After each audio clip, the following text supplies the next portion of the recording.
अगली आवाज होगी विकास बत्रा जी की। वो इसके आयोजक भी हैं। कल मैं जब आया था तब से मैंने इन्हें आज सुबह तक बहुत मेहनत करते हुए देखा।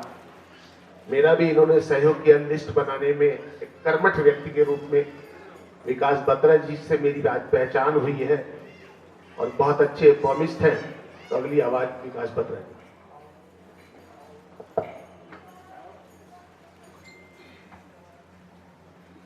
मंच पर आसीन गुरुदेव जी और महामंडलेश्वर श्री संजीव अग्रवाल जी, अन्य विद्वानों को सभी को मेरा प्रणाम। पंडाल में आए सभी विद्वानों को मेरा नमस्कार। जैसे कि मैं अपने बारे में पहले बता देता हूं। मैं लाल किताब ज्योतिष का एक छात्र हूं। पिछले करीब 10 वर्षों से मैं इस विद्या को पढ़ रहा हूं, अभी भी पढ़ रहा हूं और लगभग 2 से 3 साल हो गए हैं मुझे। मैं प्रोफेशनल रूप से भी करता हूं और मेरा मकसद यही है कि मैं लाल किताब के बारे में जो भ्रांतियां हैं उनको दूर करूं और सही नॉलेज सब तक पहुंचाऊं। असल में लाल किताब है क्या, पहले मैं उसके बारे में बता देता हूं। लाल किताब का जन्म स्वर्गीय पंडित रूपचंद जी जोशी जी, जो पंजाब के बरवाला शहर के रहने वाले थे, इन्होंने इस पुस्तक की जो है रचना की। इसके 5 वर्जन हैं। लाल किताब सामुद्रिक की हस्तरेखा 1939, जिसमें लिखा गया है फरमान। उसके बाद 1940 में आई अरमान लाल किताब 1940।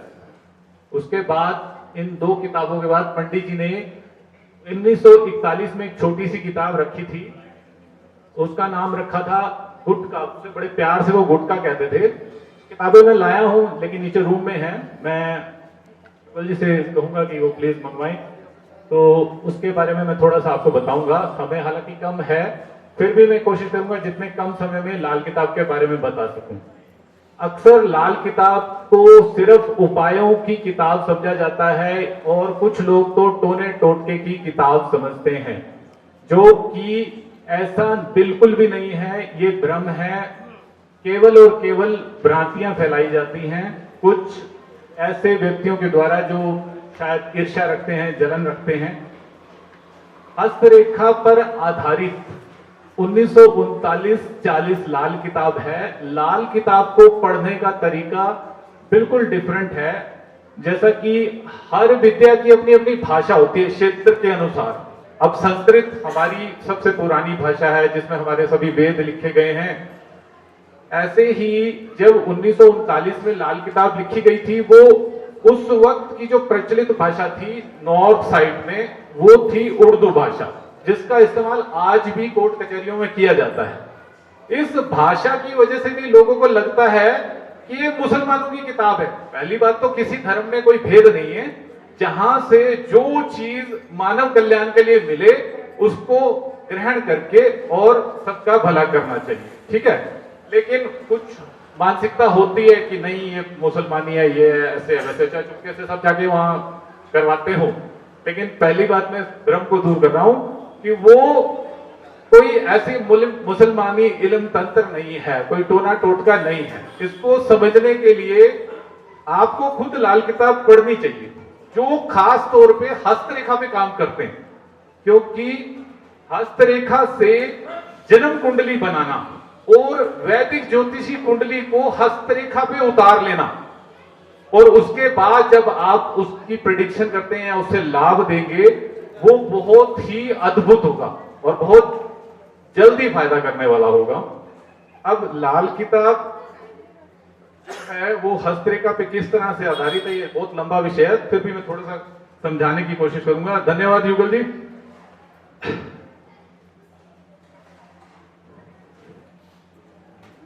से पकड़ना मुश्किल है। चलिए देखिए, जैसे कि ये किताब देख रहे हैं सब, इस पर हस्तरेखा का निशान बना हुआ है, ठीक है। हस्तरेखा बनी हुई है, हाथ का वो है और लिखा है समुद्रिक की लाल किताब के फरमान 1939। लाल किताब का फरमान का हिंदी में ये प्रमाणिक रूपांतरण है। असल किताब उर्दू में लिखी गई थी, बहुत कम किताबें थी, लगभग 1000 के आसपास। पंडित जी ने अपने कुछ खास खास लोगों को, मतलब जिनको योग्य लोग जिसे मैं कह सकते हैं, उनको बांटी थी। अब ये किताब जो उर्दू से हिंदी में लिप्यंतरण किया है वो है देवज्ञ पंडित वेणी माधव गोस्वामी जी, दिल्ली से। और ये सागर पब्लिकेशंस में ये 5 किताबें उपलब्ध हैं। मैंने 3 का जिक्र किया अभी तक, 1941, देन उसके बाद आई 1942, उसको रिफाइन और ज्यादा किया गया। फिर आई लास्ट 10 साल के बाद 1952। कहने का मतलब है नर्सरी की किताब ये है मेरे गुरु अनुसार, जिसने नर्सरी की क्लास में एडमिशन नहीं लिया और वो सीधा पीएचडी की किताबें पढ़ रहे हैं, वहां पर कुछ चीजों की उनमें कमी आ जाती है, क्योंकि कुछ बातें ऐसी हैं जो वहां पर नहीं लिखी गई हैं। अब मैं आता हूं हस्तरेखा को कैसे ग्रहों के साथ कैलकुलेट किया जाता है। जैसे कि हस्तरेखा के सभी विद्वान जानते हैं, हमारे हाथ में 7 पर्वत होते हैं जो 7 ग्रहों से नाम जाने जाते हैं, ठीक है। और ये 4 उंगलियां हैं, इन पर 12 हिस्से बने हुए हैं, 3-3 हिस्से हैं, टोटल 12 राशियां यहां पर बताई गई हैं। और इस नीचे वाले हिस्से में यहां पर 7 ग्रहों का फिक्स्ड हाउस है। अब ये 7 ग्रह कौन कौन से हैं आप जानते हैं। जैसे ये पहली उंगली, तर्जनी उंगली जिसे कहा जाता है, बृहस्पति का पर्वत इसके ठीक नीचे रहता है, ठीक। दूसरी उंगली जो है इसके नीचे सूर्य का पर्वत रहता है, सॉरी, दूसरी उंगली शनि की है, उसके नीचे शनि का पर्वत है। तीसरी उंगली सूर्य की है, इसके नीचे सूर्य का पर्वत होता है। चौथी उंगली बुध की है, जिसे मरकरी कहा जाता है, उसके नीचे बुध का पर्वत है, ठीक। अब इसी तरह अगर हम नीचे आएंगे तो ये शुक्र का पर्वत हो गया और ये चंद्रमा का पर्वत हो गया, ठीक है। अब इसके बाद लाल किताब के अनुसार मंगल को 2 भागों में बांटा गया, 2 भाई कहा गया। एक मंगल नेक कहा गया, एक मंगल बद कहा गया। जो मंगल नेक का पर्वत है वो ये है, ठीक है। और जो मंगल बद का पर्वत है वो चंद्र पर्वत के ऊपर और बुध पर्वत के बीच में आता है, ठीक। ये 7 ग्रह और 8 जगह इनको मिली हुई है। अब इनका रोल क्या है, इसको कैसे जन्म कुंडली में बनाया जा सकता है। इनको पक्के घर कहा गया, नीचे जितने नीचे हैं ये राशियां फिक्स हैं। जैसे कालपुरुष की कुंडली बनाते हैं हम, वहां पे मेष राशि से शुरू करते हैं और वो फिक्स, उसके बाद चलते चलते धनु राशि, मीन राशि पे वो खत्म हो जाता है। अब ये यहां से हम शुरू करेंगे मेष राशि, इसके बाद वृष राशि, फिर उसके बाद मिथुन राशि, फिर इसको सबसे अंत में लेंगे। शनि की विराग्य की उंगली होती है, ये सबसे आखिर में ली जाती है। उसके बाद सूर्य की उंगली पे आ जाएंगे कर्क राशि, देन सिंह राशि, फिर अपना कन्या राशि, देन उसके बाद आएंगे हम ये बुध के पर्वत पर, उसके बाद आ जाएंगे ये तुला राशि, और उसके बाद वृश्चिक, फिर धनु राशि, ठीक है। अंत में आएंगे इस उंगली पर, जो पहली बोरी है इसकी, वो हो गई मकर, फिर कुंभ, देन उसके बाद मीन राशि, ठीक है। ये फिक्स राशियां हैं। अब लाल किताब में कहते हैं राशियों को नहीं माना जाता। अब वो किन राशियों को नहीं मानते हैं? उन्होंने राशियों को मानने से कोई इनकार नहीं किया, इसके बिना तो कहानी नहीं है ना, इसके बिना उपाय बन सकते हैं। जितने उपाय बनते हैं राशियों को मिला के बनते हैं, इन्हीं से उपाय किया जाता है, ग्रहों का कोई उपाय नहीं है। जितने लोग लाल किताब को करते हैं वो अच्छी तरह जानते होंगे, एक शब्द बोला जाता है ग्रहफल, जिसका कोई उपाय नहीं होता। एक शब्द बोला जाता है राशिफल के ग्रह। उनको बताया गया कि ये इस भाव में ग्रह होंगे तो इनका उपाय हो सकता है। इसकी कंसेप्ट को समझने के लिए यहां पर ध्यान देना बहुत जरूरी है। जब आप किसी की प्रेडिक्शन कर रहे हैं लाल किताब के अनुसार, तो आपको हस्तरेखा का ध्यान और ग्रह मालूम होने चाहिए, इनकी दृष्टियां आपको मालूम होनी चाहिए, तब आप उस पर सही प्रेडिक्शन, सही बीमारी का इलाज कर सकते हैं। जो लोग इसको बिना सोचे समझे, जितने भी कोर्स चल रहे हैं, कोई भी करा रहा है, छोटा बड़ा, इसके बिना अधूरा है, इसके बिना समझ ही नहीं सकते। ठीक है, कुछ चीजें फिक्स असर करती हैं, 70% 80% लोगों पे कर जाती हैं, 30 पे नहीं करती हैं। जो नहीं करती हैं वो कहते हैं लाल किताब बेकार है। क्यों? क्योंकि नॉलेज की कमी। तो मेरा आग्रह है ये किताबें आप पढ़ें। पहली जो 1919 की किताब है, इसमें मैं कुछ पेज दिखा रहा हूं आपको। जहाँ से हस्तरेखा के बारे में चीजें बताई गई हैं, जो बिल्कुल हस्तरेखा करते हैं, जो भी निशान वहां बताए गए हैं वो सारे के सारे इस किताब में आपको मिलेंगे। जैसे कि चक्र हो गया, खड़ी रेखाएं, बैठी रेखाएं, सूर्य का अपना जो स्टार है, चंद्रमा का है, मंगल की इसमें स्क्वायर शेप की जो है निशान दिया है। अगर आपको कहीं पे भी मंगल का पर्वत दिख जाता है पूरी मतलब हथेली पे, किसी भी ग्रह के फिक्स हाउस पे, तो आप ये मान के चलिए कि वो कुंडली में मंगल उस भाव में है। जितने भी मेल प्लैनेट्स हैं, यानी कि सूर्य, मंगल, बृहस्पति और एक ग्रह और है, सूर्य, बृहस्पति, मंगल, तो था एक मेल ग्रह, सभी को उनमें से किसी याद हो मेरे को थोड़ा सा बता दें। गुरुदेव, शनि के अलावा जो इसमें आते हैं सर, बुध सहचार्य से कार्य करता है। बुध नहीं, सॉरी, मैं थोड़ा सा कंफ्यूज। देखिए, शुक्र और चंद्र तो आ गए फीमेल ग्रह में, बुध को हम नपुंसक मानते हैं, ठीक है। उसके बाद शनि भी अलग हो जाते हैं, तीन, बृहस्पति, मंगल, हाँ मंगल, ठीक है। चार ये मेल प्लैनेट्स हैं। चार मेल प्लैनेट्स का आपको कहीं पे भी निशान मिलता है, वो किताब पढ़ने के बाद आपको पता लगेगा। एक निशान जो मंगल लेख होगा उसका निशान स्क्वायर शेप है। कोई भी चीज स्क्वायर शेप में होनी वो शुभ मंगल की निशानी है। और लाल किताब में मंगल अशुभ को जो माना गया है वो त्रिकोण को माना गया। त्रिकोण का निशान अगर आपको किसी भी जगह मिल जाता है तो समझे वहां पे मंगल बस उसकी कुंडली में है। अब उसके बाद उसकी जो निशानियां हैं कि इसका क्या प्रभाव होगा, वो उसकी जिंदगी में उसके हालात अगर मिलते होंगे तो वो एक्सेप्ट होगा, अदरवाइज नहीं होगा। इसी तरह से हम कुंडली तैयार कर सकते हैं। अब यहां पर एक शर्त आ जाती है जो कि वैदिक ज्योतिष में, जैसे राहु केतु आमने सामने ही रहते हैं हमेशा, लेकिन लाल किताब ने हर ग्रह की शर्त तोड़ दी है। वो कहते हैं कोई भी ग्रह कहीं पे भी जा सकता है कर्मों के आधार पर, क्योंकि ये असली जन्म कुंडली है जो परमात्मा ने हमारे साथ बना के भेजी है। इसमें वो कोई नहीं बदल सकता, ना धोखाधड़ी कर सकता है। इसमें रेखाएं जो हैं वो अपना काम करती हैं, वो भी रेखाएं ग्रहों में ही गिनी जाती हैं। तो विषय को मैं ज्यादा लंबा न करता हुआ मैं बाद में बैठूंगा। कोई व्यक्ति मुझसे अगर इंटरेस्टेड है, बात करना चाहेगा, किताबें हैं, मैं सबको दिखाऊंगा अभी। और इसके बाद जो विषय मुझसे जितनी मेरे को जानकारी है मैं बताऊंगा। हाँ, राहु केतु की जो जगह है वो मणिबंध पे दी गई है जी, दोनों की जी। इधर राहु, इधर केतु।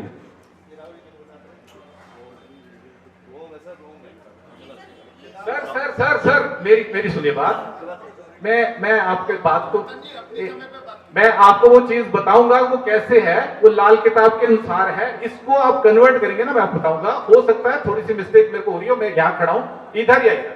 नहीं, वो कंसेप्ट अलग है सर, ये कंसेप्ट अलग है, ये अलग कंसेप्ट है सर। इसको जब आप लाओगे इसमें दशाएं वगैरह सब आएंगी। आप हस्तरेखा में किसी की दशा निकाल सकते हैं, है ऐसा कुछ? ठीक है, उस पर भी चर्चा करेंगे, मिलेंगे, बैठ के ज्ञान शेयर होगा। और अंतिम में अपने गुरु जी की एक लाइनें हैं कुछ ज्ञान के मामले में, मैं वो सिर्फ 2 मिनट लूंगा, वो मैं बता देता हूं। उसके बाद फिर अगला जिनका भी नंबर है उनको करेंगे, ठीक है।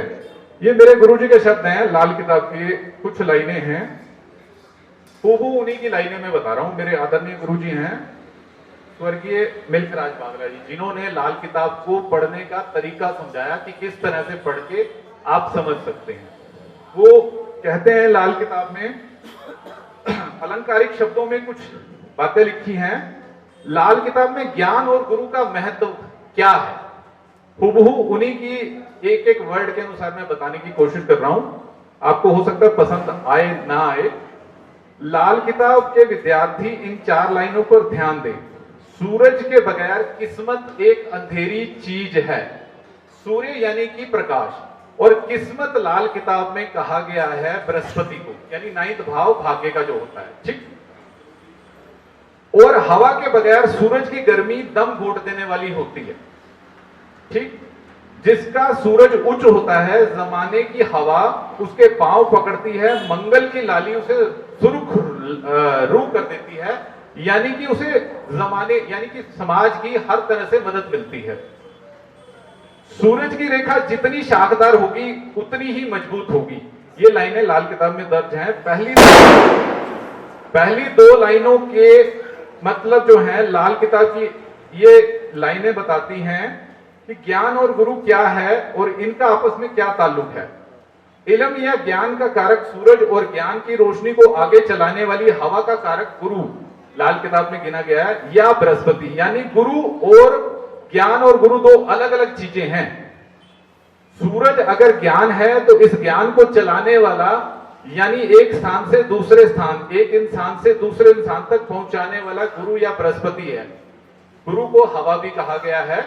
और ये जो ज्ञान की बात जहां तक मेरा अनुभव है, पंचम भाव की राशि सिंह राशि सूर्य की है, जहां से हम एजुकेशन लेते हैं। पक्का घर जो बृहस्पति का है, यानी इन दोनों के राशि और पक्के घर के संबंध बनने से इन चीजों को काउंट किया गया है। इसके बिना मतलब गुरु के बिना ज्ञान फैल ही नहीं सकता। हवा जब तक नहीं चलेगी तो अब गुरु का काम क्या है? एक जगह से दूसरी जगह तीसरी जगह, यही काम है। हवा या गुरु के बिना ये ज्ञान आगे नहीं जा सकता। इसलिए बृहस्पति अपनी हवा के द्वारा इस ज्ञान का विस्तार करता है या इस ज्ञान को दुनिया तक पहुंचाता है। इसलिए बृहस्पति विस्तार सहित का यानी विस्तार का कारक बृहस्पति माना गया। विस्तार सहित का नाम मिला इसे। आकाश में फैली हुई सुगंध या दुर्गंध का प्रसार या विस्तार हवा ही करती है। अब गुरु या बृहस्पति का यह काम हुआ कि ज्ञान सूरज की रोशनी को एक जगह से दूसरी जगह पहुंचाना, यानी गुरु का कर्तव्य है ज्ञान का विस्तार करना। अगर गुरु ये काम ना करे तो क्या होगा? यानी वो ज्ञान को आगे ना ले जाए, औरों को ना दे, तो फिर वही सूरज की गर्मी, सूरज का ज्ञान दम घोटने वाली हो जाएगी। इस ज्ञान के आदान प्रदान के संबंधित बहुत ही अमूल्य बात छिपी हुई है इन अलंकारिक शब्दों में। वो ये कि अगर कोई इंसान इस दुनिया में किसी से ज्ञान यानी इस कल्याणकारी विद्या प्राप्त करता है, उस विद्या को आगे किसी और को नहीं देता, तो उसके लिए वो दम घोटने वाली हवा का काम करेगी। इस विषय की तीसरी लाइन है, जिसका सूरज उच्च होता है, जमाने की हवा मदद उसके पांव पकड़ती है, यानी हवा उसके पांव पकड़ती है, मंगल की लाली उसे सुरखरू कर देती है। इसका मतलब है यानी जिसका ज्ञान उच्च दर्जे का होता है, जमाने की हवा यानी उसकी किस्मत उसका साथ देती है और उसे उस दुनिया में सुरखरू यानी मंगल की तरह चमकदार लाल कर देती है, यानी दुनिया में उसका नेक नाम होता है। इस विषय की चौथी लाइन, सूरज की रेखा जितनी शाखदार होगी उतनी ही मजबूत होगी। शाखदार रेखा का अर्थ है अनेक शाखाओं का होना, यानी ज्ञान का ज्यादा से ज्यादा बांटना या विस्तार करना उस ज्ञान को मजबूत या पायदार करेगा। अब आपको सोचना है कि अब अपना ज्ञान आपको अपने साथ ले जाना है या उसका विस्तार करना है। धन्यवाद, शुक्रिया।